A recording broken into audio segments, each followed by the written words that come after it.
The 12 Pyramids of Duality. Pyramid 2. The pyramid above the Middle East is the focal point for the first story of humanity. You would know this place as the cradle of civilization, the story of Adom and Eve and their bloodline. It is from this pyramid that a tale was told of the first humans who came to play on the earth's soil and to give it life. Their very existence would be created as a metaphor for the creational patterns of humanity's earliest roots. And the sacred symbols of this creation would be genetically encoded into those who would come to be part of this land. For it is these souls who would awaken at the end of this cycle to lead the others into the new creation. The Middle East would carry the frequency of this information throughout the cycle. Much blood would be shed by the keepers of the secrets and their descendants on this very soil where creation was said to spring forth.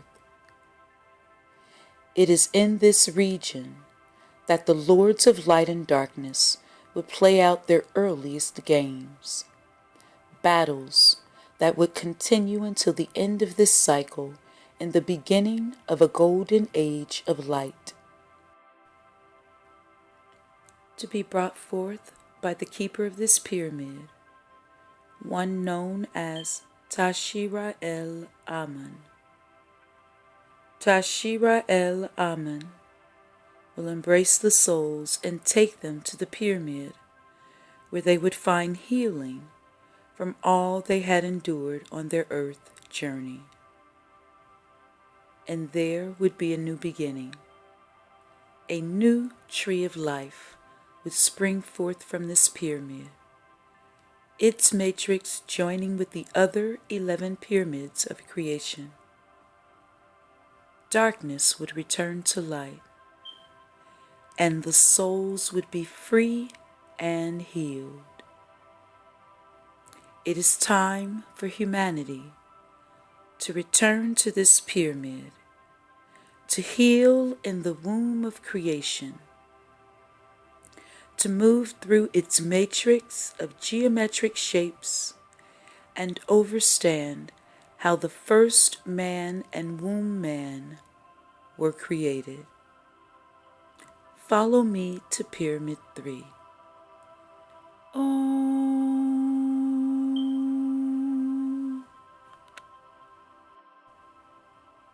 What are your thoughts about Pyramid 2? The focal point is the Middle East, formerly known as Mesopotamia, formerly known as Sumer, the cradle of civilization, the point where Adam and Eve's story unfolds, the point where the Garden of Eden resides. It is from this pyramid that a tale is told of the first humans who came to play on the earth. According to the Sumerians, the Annunaki came from another planet as gods and goddesses of duality to start the human race. The story of the Annunaki also appears in the Bible as the story of the Babylonian race. Annunaki being a royal bloodline, they were creator gods, those who from heaven to earth came. The creation story of Sumer has the main entity as Enki. Enki is the deity of water, creation, intelligence, and lord of the Apsu, the watery abyss.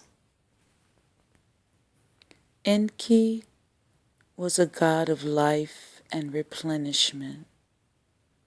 He was often depicted with streams of water emanating from his shoulders, representing abundance, representing the flow of life.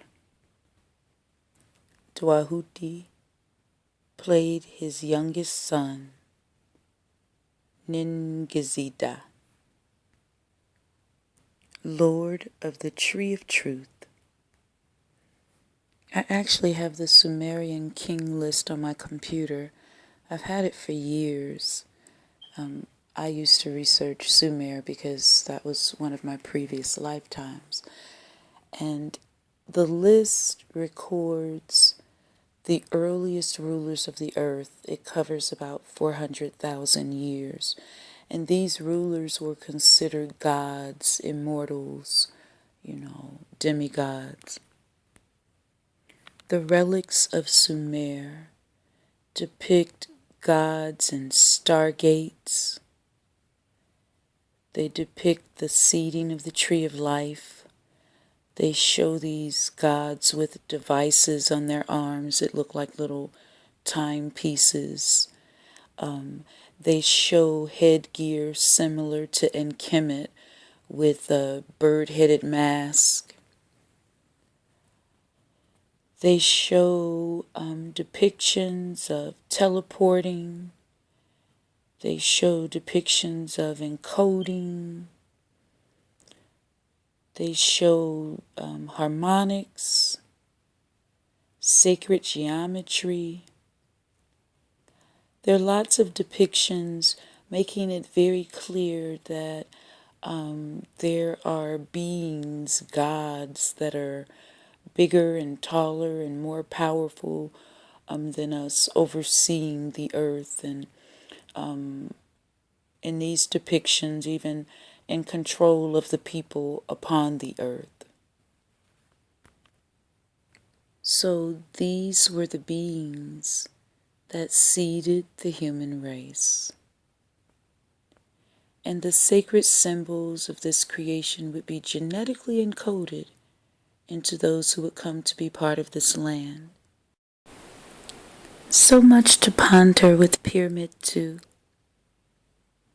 So in Sumer, it is a culture that is clear that there were gods and goddesses walking among man. They were very powerful, they were very statuesque, and they were clearly in control.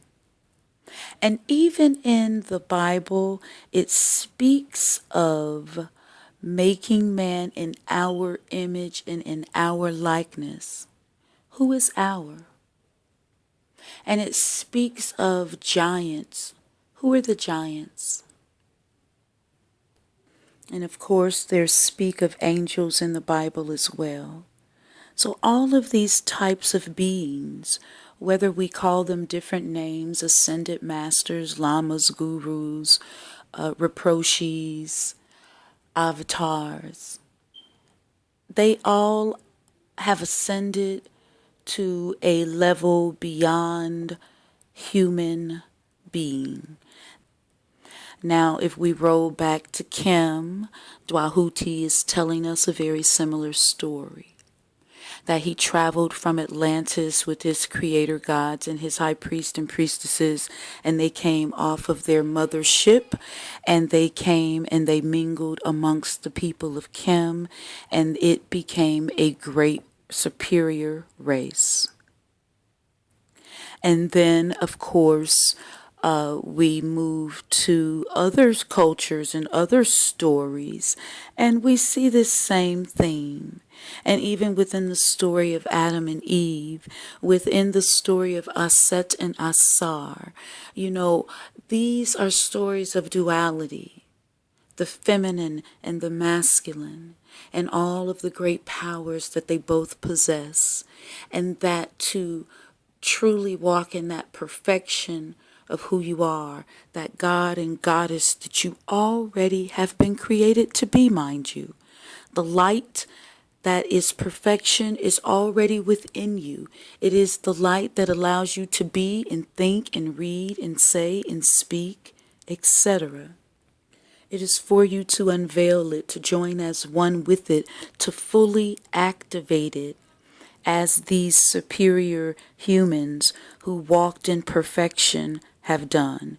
I was studying the teachings of this yogi that spends most of his time up in the mountains, up in the temples, manifesting and meditating. And he was talking about the first human race being this superior race from Neptune, and how they rapidly evolved and developed into perfect humans, and they manifested Neptune as a planet of beauty and perfection.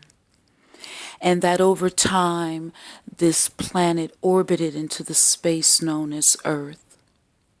And that the magnificence of Neptune was still maintained in the space known as Earth. And then it later talks about those same souls awakening at the end of the cycle to lead others into the next creation. It might have been in the preface. I talked about the fact that we are indeed at the end of a processional cycle. It is an extremely unique time in history. It only comes around every 26,800 years. He talks about waking up the priests and priestesses that have walked with him previously. He talks about having them be the progenitors, the leaders, to wake up other souls so that we can prepare ourselves for this golden age of light. It is already here. Again, I believe in that same video, I mentioned that the soul light era, aka the golden age of light, began August 8th, 2003. It is an era that will continue for the next 15,000 years. Now, that may seem like a long time to us, but in the continuum of infinity, that's nothing. And so from now up at least through that time, we are in a very rapid transitioning from the old way into the age of light. And so there truly is a battle of the lords of light and darkness. And this tablet, or this pyramid, mentions that the Middle East would carry the frequency of this sacred information throughout the cycles, and that much blood would be shed by the keepers of the secrets and their descendants, right there on that soil in the Middle East. And we've witnessed and experienced this in our lifetime. And so the battles continue until the end of this cycle. And again, we are in the midst of the end of this cycle and the beginning of the golden age of light. And it says that this age is to be brought about by Tashira-el-Amun. Now, what if Tashira-el-Amun has appeared in the physical as a great spiritual healer, teacher, master?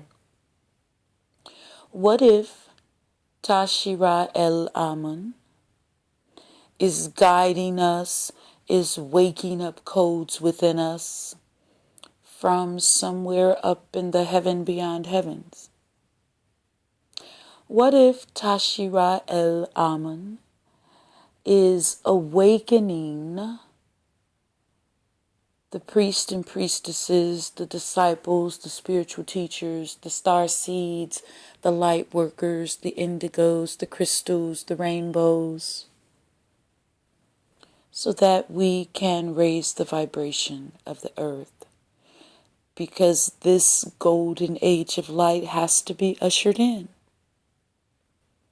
And what if all of those within the sound of my voice and all of those that find other versions of these pyramids and the emerald tablets are those very souls that are to usher in this light? What are your thoughts? Tashira El Amun will embrace the souls and take them to the pyramid, where they'll find healing for all that they've endured. And then the new cycle begins, the new tree of life, where darkness ends and light emerges, and all the souls will be free and healed. It's time to wake up. It's time to wake up. Look at the beautiful, beautiful reward on the other side of the rainbow. Om